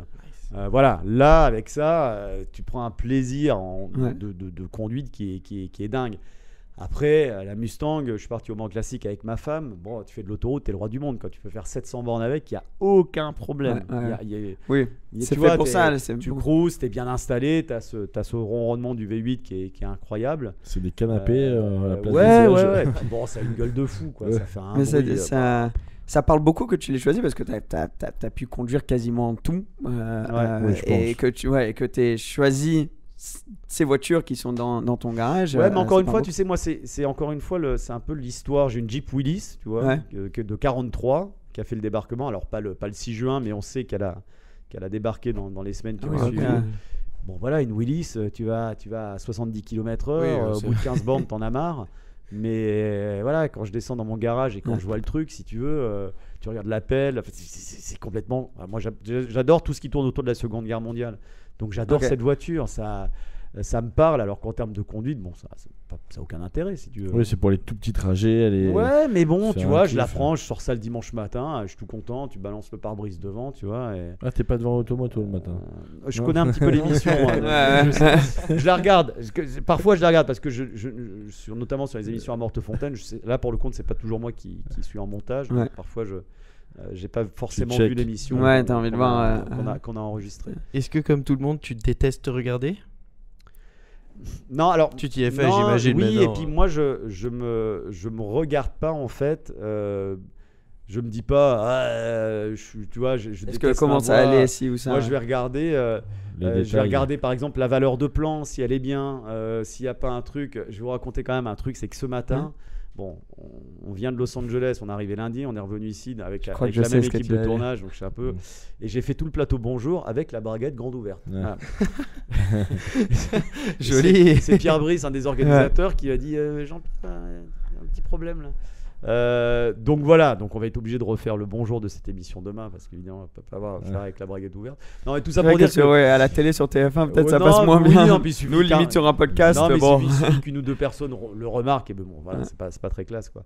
Mais ça c'est pour la petite anecdote. Mais autrement, je me regarde pas en tant que personne, si tu veux, je regarde ce que donne dans l'ensemble en fait ce qu'on a tourné, si la valeur de plan est bien, si c'est pas flou, si ce que je dis est audible et logique. Donc j'ai beaucoup de recul. Moi, ma femme me dit tout le temps, c'est chiant de regarder la télé avec toi parce que je regarde souvent les émissions comme ça. Tu vois, regarde les détails plutôt. Je regarde les détails, comment c'est fait, et pas forcément le fond, quoi, si tu veux. Est-ce que t'as grave du mal à regarder, pas pour le sujet nécessairement, mais même juste pour les prods et tout ce qui est télé-réalité ou les trucs où tu peux voir, tu sais comment c'est tourné de manière où tu dis ben non, clairement ils étaient au courant, ou je sais pas. Moi des fois quand je regarde ça, je regarde un peu comment ça a été tourné et je sais pas, j'ai vraiment du mal à regarder. Ma copine me dit pareil, elle dit putain mais c'est impossible de regarder ces trucs parce qu'à chaque fois faire les commentaires sur les angles et tout. Bah oui, parce que encore une fois le digital c'est de la télé c'est du digital. Si tu veux tu regardes les choses différemment parce que tu les fais aussi toi-même. Tu vois, moi je dis sur une interview, quand il y a des coupes si tu veux, sur les interviews, moi je les entends, tu vois, mais ma femme les entend pas, elle dit putain arrête, c'est pas possible quoi. Et tu vois quand des mots ont été rajoutés, quand des mots ont été coupés sur des phases de montage qui sont pas forcément logiques, moi il y a même des émissions où tu vois des changements de tenue, tu vois que tu vas pas forcément voir si tu regardes l'émission de manière totalement comme un spectateur lambda, si tu veux. Mais je pense qu'on appelle un peu la déformation professionnelle, de toute façon. Donc les films indiens, du coup, t'es pas fan, quoi. Ouais, alors ça, justement, je vais peut-être les regarder plus lay down. Je vais peut-être en profiter un peu plus. Mais c'est vrai que la télé en général, je la regarde différemment parce que je la fais. Donc, oui, c'est sûr. Moi, j'ai trouvé ça fascinant quand t'as vu hier. T'étais vraiment en train de regarder tous les angles, ajuster les GoPro un tout petit peu, etc. Ouais, t'es dans ton monde à ce moment-là. Ouais, t'es dans ton monde. Mais alors ça c'est parce que c'est ce que j'aime. Moi, dans mon ancienne vie, quand je bossais à l'équipe TV, j'ai demandé à faire une formation de caméraman pour faire de la caméra, en fait. Parce que c'est ce qu'on disait tout à l'heure avant l'émission, c'est-à-dire d'avoir par exemple un réalisateur, un caméraman qui vient et qui monte avec toi le sujet, ce serait vachement bien. C'est pas toujours le cas parce qu'il était sur place, il a vu les choses. Et c'est vrai que moi sur des positions caméra, tu vois là, l'exemple que tu donnes sur la Benetton, je me rends compte que sur le plan qu'on a d'Anthony derrière, on voyait pas totalement la position du volant, tu vois. Donc du coup, je l'ai modifié un petit peu. J'en veux pas, mais à mes deux caméramans, si tu veux, ils arrêtent pas, ils doivent gérer le son, le machin, le truc. Il fait 35 degrés, bon, il y a pas de problème. Hein. Moi, ça me dérange pas de le faire. Mais c'est juste qu'après, quand j'arrive en montage et que je vois que le plan, et ça arrive, hein, on n'est pas infaillible, le plan tu vois, il manque juste ces 10 cm qui font que ça aurait été mieux. Ça m'énerve. Voilà. Donc c'est pour ça que je suis un peu staccanoviste avec ça, c'est-à-dire que il y a des trucs que je veux voir. Putain, quand même Beltoise qui conduit une des méthodes de Schumacher, si tu veux. Donc on n'a pas ça tous les jours, hein, il l'a dit Anto. Mais d'ailleurs, en parlant d'Anthony Beltoise, j'ai une question. Moi, quand il démarre avec la voiture, exemple, il prend un Urus, il se met à la grille de départ. Il avait déjà fait cette accélération ou c'est sa première? Parce qu'il dégage une sensation quand il parle de la voiture, on sent qu'il vit le moment, tu vois. Vraiment, c'est. Alors, ce qui est bien avec Anthony, c'est que ça fait plus de 15 ans qu'il bosse pour Automoto. Oui, bien sûr. Et à chaque fois qu'il se met le cul dans une voiture, il redevient un petit peu un gamin. Et c'est ça qui est bien. C'est-à-dire qu'il a conduit quand même beaucoup de choses, hein, Anthony. Hein. Mais c'est vrai que quand il va se mettre dans une voiture, il arrive très bien à se mettre comme si c'était un petit peu un conducteur lambda avec tout le talent qu'il a pour faire ressortir les choses. Alors, sur les trucs russes, sur les chronos, en général, c'est très simple. Hein. On fait entre 4 et 6 chronos selon les positions caméra. Mais c'est toujours le même nombre de chronos s'il y a deux voitures qui s'affrontent. Là, on est très clair avec tout. C'est le même nombre de tours, c'est exactement les mêmes conditions météo pour que ce soit évidemment équitable pour tout le monde. Hein. Mais c'est vrai qu'Anthony, moi, ça m'épate, quoi. C'est qu'il va continuer à s'émerveiller à foutre en travers une BM, quoi. Alors que bon, il l'a fait 2000 fois. Hein. Mais c'est beau ça, il faut garder ça parce que je pense qu'il pourrait pas continuer à faire nécessairement son travail et qu'il fait autant s'il avait pas ce côté. Non, parce que tu as un mec blasé, ça n'a aucun intérêt. Comme tu disais, on a quand même la chance de faire un boulot exceptionnel, de conduire des voitures d'exception. Moi, je continue encore aujourd'hui. Tu me mets dans une Ferrari, dans une Porsche, je continue aujourd'hui à trouver ça exceptionnel parce que c'est des outils d'un point de vue design, d'un point de vue artistique qui sont incroyables. Et alors moi, c'est ma vision de la voiture parce que pour moi, je différencie la voiture et l'objet de transport. J'ai rien contre l'objet de transport, mais il est nécessaire, bien sûr. Mais pour moi, la voiture, dans ce cas-là, de plus exceptionnel, c'est quand même un truc de ouf. Quand tu montes dans un Urus, qu'on aime ou pas les SUV sportifs, réussir à faire ce qu'ils ont fait avec cette voiture, c'est quand même technologiquement, un truc de dingue. Absolument. C'est impressionnant. Là, j'ai été faire le Performant là, à Rome. La voiture sur un circuit. Il y a une grosse différence alors entre. Et c'est ça qui est bien, c'est qu'il y a une grosse différence entre un Urus et un Urus Performante. Tu vois, c'est pas juste un capot en carbone et un aileron. Bon, il est pas très beau l'aileron. Et un aileron derrière, quoi. Tu vois, c'est ce que je peux reprocher typiquement. J'en reviens au DBX 707, qui est une grosse machine à accélérer, si tu veux. Mais bon, là, pour le compte, je trouve pas qu'il y a un truc de tomber. C'est mon accréditation, une grosse accréditation. Pour le compte, pour le 707, je trouve pas qu'il y ait vraiment de différence entre un DBX classique et un 707. Intéressant, Et qu'est-ce que t'en penses du Puro Sangue? Moi, je le trouve très joli. Et puis, tu sais, il n'y a pas de dire les SUV c'est pourri, mais les SUV ça marche. C'est pas un SUV, hein. Attention. Oui, je plaisante. Je sais pas comment ils appellent ça, mais enfin bon, on voit où ils veulent en venir. Hein. Une grosse voiture de course. Voilà, une grosse voiture de course, 4 places, 4 portes, un petit peu rehaussé, mais pas trop. Voilà, exactement. C'est la suivante. Non, mais quand tu vois le succès du Bentayga, quand tu vois le succès du Cullinan, le Cayenne, c'est ce qui a sauvé Porsche à l'époque, le Urus. C'est plus de 50% du chiffre d'affaires aujourd'hui. Ils sont pas loin de 60. C'est ça, exactement. Quand tu vois tout ça, tu te dis les gars, les constructeurs, ils sont quand même là pour gagner de l'argent. Hein. Donc moi, et puis en plus, en toute honnêteté, un Urus, c'est vachement bien. Non, bien sûr. J'ai pas conduit le plus Urus Sangue, mais je suis persuadé que ce sera très bien d'un point de vue dynamique. Génial, ça va être absolument génial. De toute façon, tout est V12 vendu, Ferrari, V12 Ferrari, tout est vendu, il y a aucun souci. C'est mon T'as pas les 4x4 contraintes. préféré. T'as pas de contraintes aussi comme t'aurais dans une supercar, tu vois. Le Dodan. Le Dodan, tu le passes tranquille. Après, Parce que ça, c'est la pire des choses dans une supercar, je crois. Heureusement, on a les lifts et tout aujourd'hui, mais bon, c'est sûr que dans les anciennes, c'est toi pas qui as facile, des enseignes, quand tu dois prendre les trucs. Mais elles étaient moins basses aussi. Oui, c'est vrai aussi. Mais de toute façon, ça fonctionne. Voilà. Ça se vend très bien, tout le monde en fait. Je vois pas pourquoi Ferrari n'en ferait pas. Enfin, c'est pas Enzo Ferrari qui avait une logique mercantile très établie. Je pense qu'en toute honnêteté, je pense qu'il n'aurait rien eu contre un Puro Sangue si ça avait permis de continuer la compétition. Et avec le V12, je pense. Avec le V6 biturbo, je sais pas si. Ouais, alors ça c'est bien quand même. Il arrivera à mon avis. Oui, non, c'est sûr. Mais je pense au moins, que il y a une présenter la version, voiture avec le V12, c'est quand même aussi un message fort. Je pense que c'est la première vague qui vient, c'est pour les clients Bien VIP, tout ça qui ont pu avoir la location. Après, ils vont faire plus en masse, à mon avis, la version V6 qui sera un peu plus accessible à et tout le monde. le prix aussi est dingue. Oui, je veux dire 500 000 €, c'est quand même beaucoup d'argent. C'est quasiment 2 euros ça. Ouais, c'est 2 euros. T'imagines beaucoup d'argent. Et un Urus, c'est déjà quasiment 2 Cayenne, je crois. Donc, voilà, tu fais le compte. Tu fais le compte. Donc, et est-ce que tu as une voiture là que t'as pas encore eu l'opportunité de conduire? Tu dirais là, si je pouvais te donner les clés pour n'importe quoi, il y a le circuit juste là, je te dis, vas-y, go. Qu'est-ce que tu prends? En voiture récente, je dirais Valkyrie. Ah oui, t'as raison. Ouais. Parce que ça, c'est un. Je suis pas très Aston en général, mais en général, même sur les anciennes, c'est pas des voitures. La Valkyrie, c'est pas vraiment une Aston non plus. Oui, c'est vrai que c'est pas vraiment une Aston. Il y a marqué Aston dessus, donc on va dire que c'est une Aston. Mais je sais pas, je trouve que c'est une voiture qui est fascinante. Et qui a été, alors c'est marrant parce qu'elle a été imaginée sans contrainte, et j'en ai parlé avec un propriétaire et chez Aston ils se sont arrachés les cheveux, et ceci explique cela, parce que la voiture en termes de délai de livraison, de retour, de machin, c'est une cata. Mais ouais, c'est une F1 homologuée pour la route, la Valkyrie, pour la faire simple.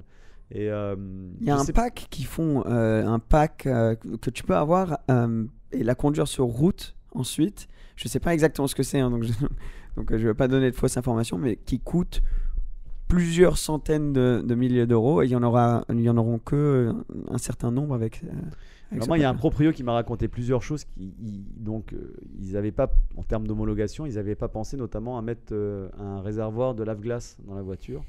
Donc ils ont dû l'adapter. Il y avait aussi un problème de feu arrière sur la voiture. C'est un propriétaire qui m'a dit tout ça. En fait, ils sont partis d'une F1 et ils ont fait une voiture. C'est exactement ça. Et puis ils se sont dit merde, il faut du lave-glace. Il faut 2-3 trucs quand même. L'homologation, ça existe. Ça existe encore. Ça. Mais la voiture a quelque chose de totalement fascinant quand tu l'entends rouler avec le V12. Donc je dirais une Valkyrie là. Ouais. Et en ancienne? Enfin, disons ancienne, ça peut être des années 2000, ça peut être. Qu'est-ce que j'aimerais rouler en ancienne? Ma vieille Jeep. Il se peut. Qu'est-ce que j'aimerais? C'est difficile. On fait voiture de route, pas juste une voiture de Daytona, enfin une Daytona ou un truc du genre aussi. Non, il y a un truc que j'aimerais beaucoup essayer. On me l'a proposé, j'ai refusé parce que c'est un petit peu out of my league. Je pense que c'est 935. Ouais. Parce qu'il y a encore une fois, il y a un côté complètement, pour paraphraser un de tes amis monégasques, aberrant sur cette voiture. On m'a proposé une fois de rouler au Mans classique, et franchement là je me suis dit c'est too much pour moi, parce que je sais ce que je vaux sur un circuit, c'est pas grand chose, moi je me fais plaisir et je sais un peu pro où je vais, mais je suis surtout pas un pilote. Et là, je me suis dit 935, c'est un peu c'est too costaud much. Quand même, ouais. Mais la voiture est tellement dingue. Et je sais pas pourquoi j'ai une grosse frustration avec Porsche. Je pense que si un jour. Ah ouais, j'ai très envie de m'acheter une Porsche. Ah ok.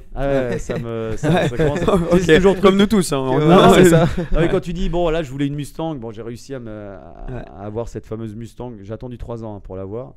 Et là j'ai un truc avec les Porsche, ce qui commence à me travailler. Et t'en as en tête, difficile de choisir laquelle. Nous c'est notre rêve de faire, parce qu'on est beaux-frères en fait. Ouais. Et notre rêve c'est vraiment de construire acheter un peu comme une épave et la refaire complètement. Alors quoi comme Porsche? Pas sûr, on regardait des. Moi je suis pas trop targa. Enfin, c'est très beau, mais au quotidien, je préfère 1993, 1993 ça serait dingue. Jolie voiture. Une 4S, quelque chose comme ça. Après, bon, il y a le monde idéal. Après, il y a les problèmes de budget. Oui, bien sûr. Tu vas pas acheter une 959 pour retaper. Non, après, j'ai envie de retaper ça. Il y a un peu du taf. Il y en a qui sont vendus aux enchères là, des projects. Il y en avait une qui avait plus droit avant droite. Il l'avait mis sur des roulettes et tout. Ça se vend quand même. Et surtout 959. Pas facile. C'est un peu un laboratoire la voiture quand même. Bah, c'était de la folie. Hein, à Ouais, l'époque, c'est exactement ça. ouais. Non, là, t'as pas envie de la tripoter trop. Parce Une que- belle 930. Ouais, ça aussi, c'était on une avait voiture regardé, hyper hein. dangereuse. Oui, ça, bien Une sûr, belle ouais. 930 à retaper, ça c'est encore, disons, ok niveau prix. Ouais. Et là, tu peux vraiment t'amuser avec une belle Moi, je voiture. pense que dans mon garage idéal, si demain je gagne à l'euro million, dans mon top 5, il y a une 2 litres 7 RS tout de Ouais, suite, bien sûr. immédiatement. Bien sûr. Alors, tu sais, Ouais. j'ai eu une expérience folle, Mais t'as une bien chance dit, folle avec Gagner ça. l'euro million. Ouais, Ouais. t'imagines. Mais ouais, il y a un gros collecteur de voitures aux États-Unis que j'ai connu. À un moment, j'avais eu une idée de faire une appli. Ce gars a fait une fortune. C'était un des premiers investisseurs dans Facebook. J'avais eu une idée de faire une application pour passionnés automobiles. Je crois que c'était de la merde mon idée, mais le gars il était très gentil, donc il m'en a parlé. Poliment. Ouais, poliment, il m'a dit. Et donc, tu sais, je lui avais pitché le truc pour avoir de l'investissement et tout. Bref, on a créé un peu une relation où il m'a appris des choses de niveau travail. Et une fois, il m'appelle, il dit écoute, j'ai une 2 litres 7 RS en Europe. Elle est là-bas quand je viens en Europe, je roule et tout avec. Je vais la descendre de l'Allemagne, je vais venir sur Monaco. Est-ce que ça te gêne si je la laisse chez toi, chez mes parents, qui avaient une place dans le garage? Pas de souci. Par contre, il y a une condition. Ok. Il dit tu la sors minimum une fois par semaine. Oh non. Je veux pas. Oh non. Mais il m'a dit mais vraiment, tu la sors minimum une fois par semaine. Il a laissé la voiture, je me rappelle plus, je crois 7 mois, 8 mois, quelque chose comme Elle ça. avait 50 000 km Et- de plus. Ouais, il est revenu, la voiture, elle avait 230 semaine. Ouais, elle avait 230 000 km. Non, et vraiment, on la sortait. Donc j'ai eu ce privilège de pouvoir utiliser, avoir accès à une 2 litres 7 RS pendant 6 mois.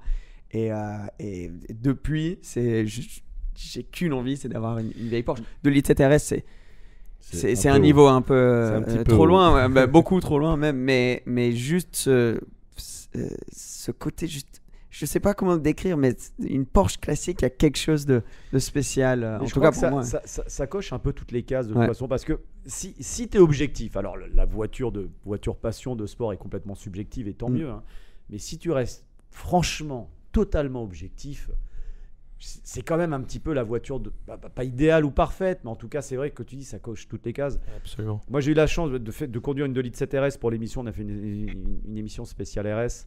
On est parti aux réserves du musée à Porsche et ils ont sorti une de leurs 2 litres 7 RS. Et encore aujourd'hui, bon, la voiture, peut-être en termes de frein et de direction, mais si tu veux, elle est tout à fait contemporaine. Ah ouais, cette bagnole. absolument, Tu vois, absolument. t'es bien installé, ça marche bien. Ouais, peut-être. Moi, il y a juste les freins et la direction qui te disent que bon, effectivement. Alors, on a eu la chance. J'ai fait 2 litres 7 RS, 964 RS et 993 RS. Sacrée journée ça. Ouais, Ou c'était pas mal. sacré séjour. Non, c'était 48 heures. C'était un petit Ouais. peu un rêve éveillé. le 993 truc. RS, c'est. Ouais, alors ce qui est voiture de marrant, rêve. c'est qu'il n'y a pas beaucoup de différence, j'ai trouvé, entre la 2 litres 7 RS et la 964. Et pourtant, il y en a énormément, alors qu'elles sont beaucoup plus Ouais. proches, hein, entre la 964 et la 993. Ouais. La 993 Ah oui, RS, c'est autre chose. c'est incroyable. Mhm. Ah, c'est un truc de fou. C'est vrai. Il y a Ça, un- j'ai jamais. il y a un gap entre une 964 et une 993.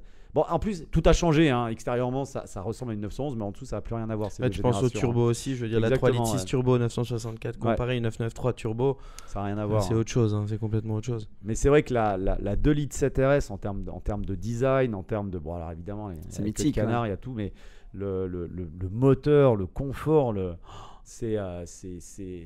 Et t'as ce caractère classique, t'as des petits. Moi, à un moment, en changeant de vitesse sur une route, on était avec des supercars modernes, le pommeau de vitesse, sont totalement. Donc je conduisais là, donc Ouais, t'as oui, quand même oui. les trucs de voiture classique, C'est ça qui est bien. des quoi. tout petits trucs, mais c'est ça qui rajoute le caractère. Mais une 911, une vieille 911, pas les RS, etc., mais celles qui sont plus abordables.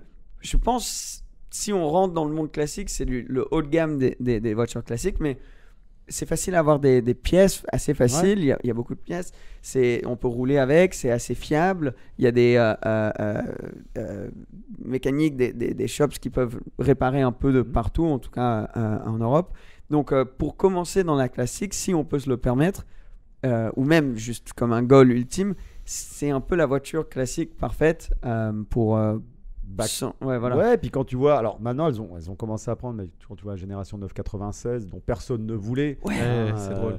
et qui commence, bah évidemment parce que la collection est générationnelle, donc plus tu avances dans le temps, plus les gens vieillissent et plus en général les gens ont les moyens de se payer les voitures qu'ils ont fait fantasmer quand ils étaient petits. Ouais. Mais une 996 aujourd'hui, personne n'en voulait, mais c'est une voiture qui va prendre, et tu le constates aujourd'hui, de toute façon, ça commence à monter parce que... Les RS 996... alors les 996 RS en plus c'était des éditions limitées, donc c'était même en trouver une 996 aujourd'hui RS, c'est compliqué, c'est super compliqué. Très compliqué, très compliqué. Alors c'est vrai que moi c'est pas tant les phares un peu en neuf au plat devant là qui me dérange, c'est vrai que c'est une voiture assez étroite en fait. Non mais c'est vrai, tu vois, tout le monde dit les... Ouais, c'est vrai. Ouais, et si ça se trouve ça va devenir un objet collector dans quelques années aussi, tu vois, c'est ça. Mais c'est différent, donc tout le monde dit... Moi j'ai cette image du Renault Wind. Je vois pas du tout, non, ouais. C'est une espèce de... C'est une voiture, c'est entre un cabriolet, un coupé. Renault a sorti ça il y a une dizaine d'années. Cette voiture n'avait pas beaucoup de sens, en toute honnêteté. Mais aujourd'hui, quand il m'arrive d'en voir, je me dis putain, mais ça va être collection, ça va être collector, mais comme l'est l'Avantime finalement. Tu vois, c'était une espèce d'échec total de Renault. Ça, c'était un truc. Et aujourd'hui, tu trouves un Avantime en bon état. Et qui sait, peut-être qu'un jour le Renault Wind deviendra l'objet de convoitise de toute collection. Et on ressortira ce clip. Voilà, on vous avait dit, le Renault Wind. JP Gagic avait prédit ça. Ouais. Mais franchement, tu vois la cote de la 996, bon, effectivement, c'est une bonne entrée dans le monde Porsche, parce que c'est une Porsche. En plus, c'est plutôt une bonne Porsche. Ouais, c'est moderne, donc t'as pas les soucis que tu as sur certaines anciennes. Pour moi, c'est un peu trop moderne. C'est un peu trop moderne. Ouais, voilà. Tu t'arrêterais où, 93 ou même avant? 997 Club Sport, c'est pas mal. Oui, ça passe. Je dirais 993 peut-être. Ouais, parce que j'aime beaucoup le look de la 993. Ouais, c'est tellement beau. C'est classe. C'est pur. Les lignes sans l'aileron et tout, moi je préfère ça. C'est les feux avant qui me Oui, voilà, comme ça, très très plat. Moi ça, c'est la. Moi, en termes de design, c'est peut-être la dernière génération qui me parle beaucoup. Mais encore une fois, une 997, c'est pas mal. C'est plus encore une fois en termes de sensation de conduite en fait. Après, je trouve que tu t'approches trop des voitures modernes. Ouais, c'est dingue quand on voit les différences en taille. Ça, à chaque fois, quand tu vois une 92 maintenant à côté d'une 97 qui n'est pas si vieille que ça. Elles prennent 10 cm chaque année en fait. Ouais. C'est incroyable. Tout, tu regardes une Mini. Et c'est plus une Mini maintenant. Il ne porte plus son nom. Bon, ça devient une médium. Ouais, voilà. J'avais entamé la blague, mais je me suis dit, elle est quand même assez pourrie, donc je l'ai pas faite. Mais allez, que quelqu'un la fasse. On peut toujours compter sur Cédric de la terminer, celle-là. Ouais, en plus, c'est moi le pire avec ce genre de truc. C'est un concours de blagues pourries, les gars. Ouais, non. On a un champion déjà. Pas de jouer. Je me retiens un peu sur le podcast parce que voilà. Les gens vont plus regarder après. Ouais, je pense qu'on perd tous les abonnés d'un coup, mais ça fait quand même un bout de temps qu'on papote, donc on va peut-être devoir te laisser retourner au boulot, parce que j'imagine il y a pas mal de boulot. Non, là je vais aller au resto. Ah bah parfait, nous aussi. Non, mais merci beaucoup de prendre le temps, gars, franchement merci d'être venu, c'était génial. T'es toujours de bienvenue, parce que tu dois avoir encore tellement d'anecdotes, tellement de choses que j'aimerais te demander. Ah là, on pourrait écrire un bouquin, je pense. Ouais, exact. Tu penses à ça un jour ou... Non. Ça serait cool quand même. Gagic's Book. Je sais pas si ça intéresserait beaucoup de gens. Non, écoute, je pense que vraiment, moi, c'est ce que je dis aux gens. Je dis, l'important, c'est qu'on arrive à faire ressentir à la télé tout ce qu'on peut ressentir en étant ici, en voyant passer la Pescarolo qui se tire la bourre avec la RS Spider et le Touareg dedans, d'entendre démarrer toutes ces voitures. Et c'est ça qui est important. Du moment qu'on arrive à faire ça, si tu veux, moi ça me va. On fait des bonnes émissions, les émissions fonctionnent, les gens nous regardent et c'est ça qui est le plus important. Tu y arrives. Tu y arrives. Bravo pour tout ça, parce que en tout cas là tu en as inspiré énormément dans cette salle et aussi dans le monde entier. Non. Mais non, merci d'être venu, merci les gars, comme toujours, Cédric Emeric. Les gars, n'oubliez pas, on est de partout, on est sur Spotify, on est sur Deezer, on est sur Apple Podcast, on est sur YouTube, on est sur TikTok, on est sur, j'ai oublié quelque chose, Instagram, bref, et on n'est pas sur iTunes. Voilà, ça c'est notre petite tradition ici. Une fois j'ai laissé l'opportunité à Cédric de dire vas-y fais l'outro. Il a dit les gars, on est sur iTunes. J'ai fait putain, t'as choisi le seul truc où on n'est pas, c'est littéralement le seul. Mais bref, les gars, sur Tant ce. pis pour eux. Ouais, tant pis pour eux, Exactement, exact. exactement. Il y aura tous les liens pour JP juste en dessous si vous voulez suivre sur Insta. Moi, j'adore ta page Insta, il y a vraiment du super contenu. Et nous, on vous dit à la prochaine. Merci. Bye bye. Ciao, ciao. Ciao, ciao.